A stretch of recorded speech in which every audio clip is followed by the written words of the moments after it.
secretário de governo desde 1965 no Maranhão, um dia me surge na secretaria de governo um empresário que demonstrou a vontade de trazer uma trupe de capoeira para o Maranhão e queria que eu conseguisse as passagens pela secretaria de governo. Então veio para cá um grupo de capoeira chamado Aberrê, com 4 integrantes.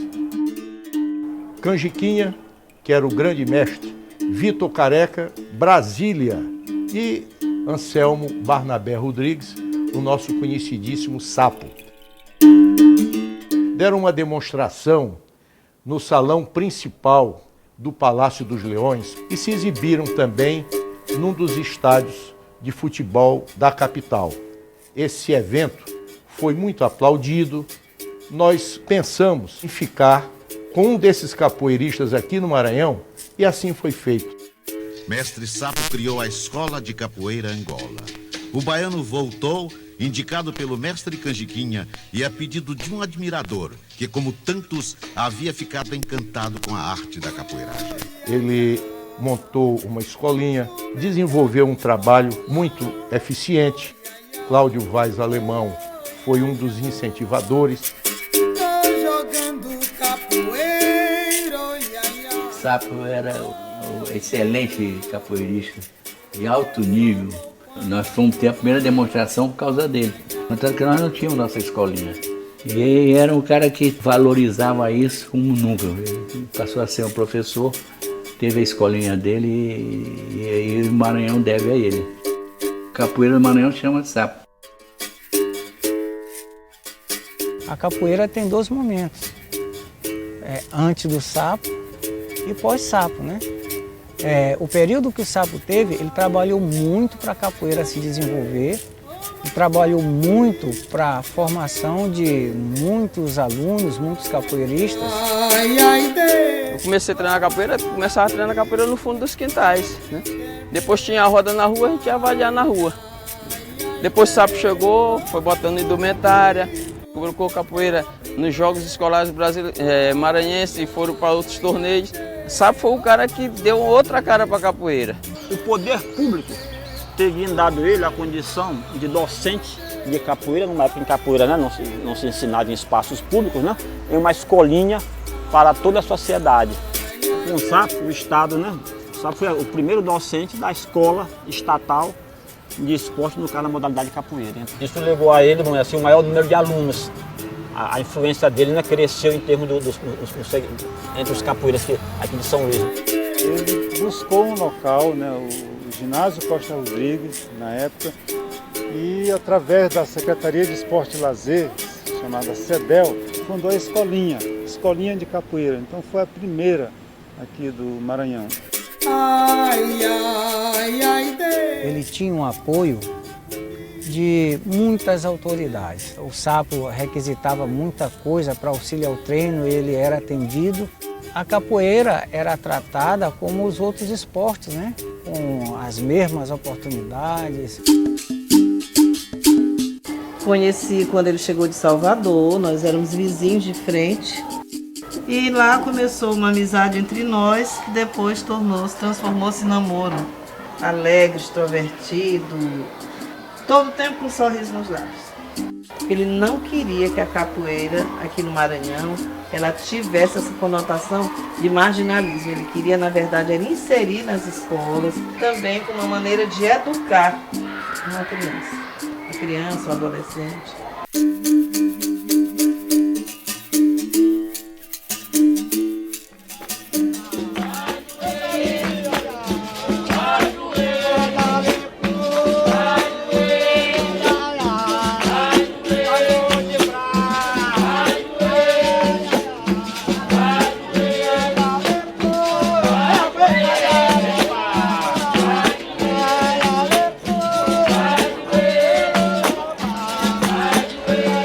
O Sapo não gostava que tivesse as rodas na rua. Quando ele sabia que eu ia na roda, ele brigava comigo, porque ele era contra a história das rodas.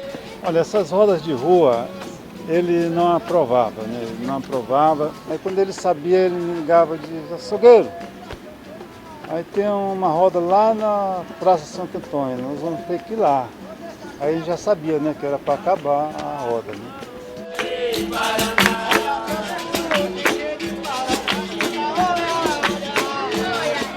Terminava a roda mesmo. E isso não foi uma, nem duas, nem três.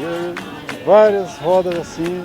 Hoje eu me pergunto por que eu fazia isso nessa época, né? De tudo, né?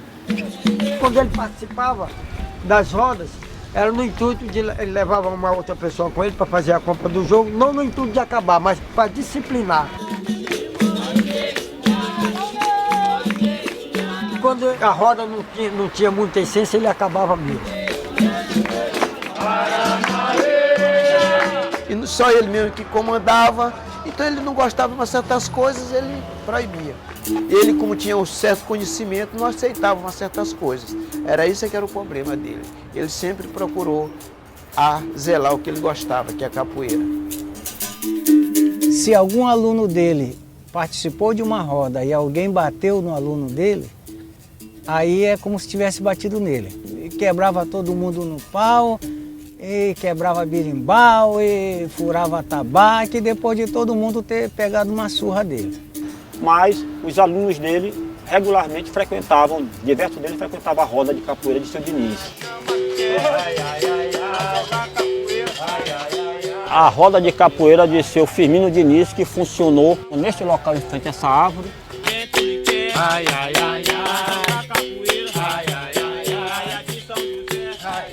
Nesse local aqui, inclusive, eu via por uma única vez só o mestre Sapo participar.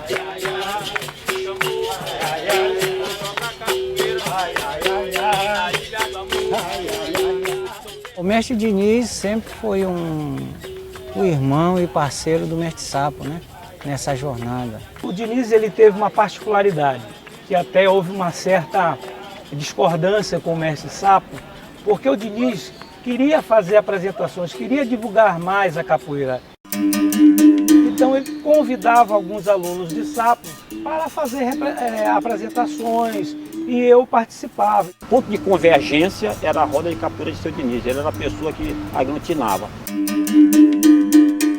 A capoeira em São Luís deve bastante a Seu Firmino Diniz.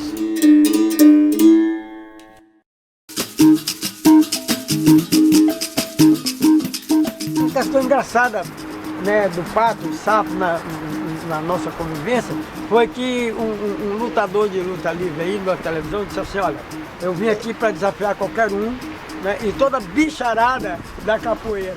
Aí a gente não gostou, né? Queria dar um mais nesse cara, mas foi assim, legal porque a gente se conheceu depois e nos tornamos amigos. Mas Sapo era baixinho, entroncadinho, né? Quem olhava ele pensava até que esse cara não joga capoeira, né? Forte, mas era tipo uma pena na capoeira, né? Muito leve na capoeira. E ele era destemido, para ele não poderia ter 3 metros de altura e ele encarava mesmo. Geralmente se dava muito bem nas investidas dele, né? Uma pessoa mesmo armada, era difícil de se aproximar do mestre Sapo se ele tivesse se sentindo em chaves. Alunos dele, acho que poucos chegaram lá na proximidade da capoeira que ele desenvolvia. Capoeira inteligente, hábil, rápida.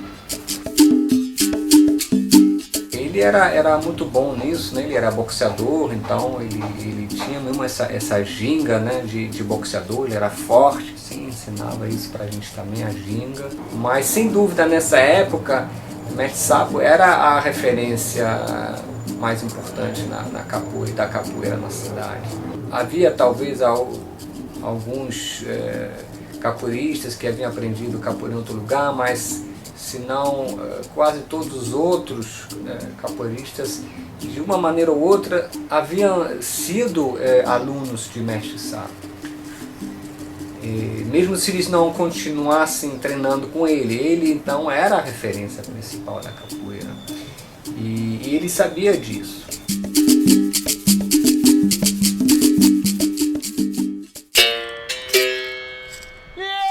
Então os outros que quisessem exercer a capoeira no Maranhão tinham que chegar para ele e dizer assim, tipo assim, pedir uma permissão, né? Ele era que tomava essa iniciativa. Não, você vai trabalhar ali, eu vou abrir um espaço para você, ele mesmo era que organizava, tudo, ficava tudo sob o controle dele. Não acreditava, entendeu, numa capoeira que fosse só o combate. Então eu fui uma das primeiras pessoas a abrir trabalho com a capoeira no Maranhão, permitido por ele.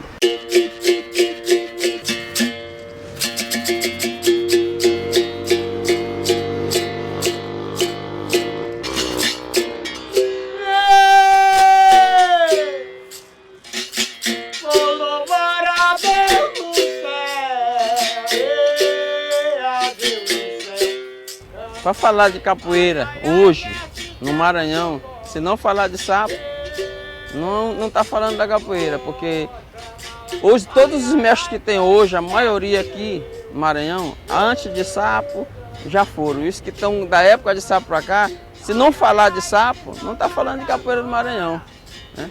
Porque sapo, como eu disse, foi o cara de suma importância para a capoeira, na minha vida e na vida de muita gente.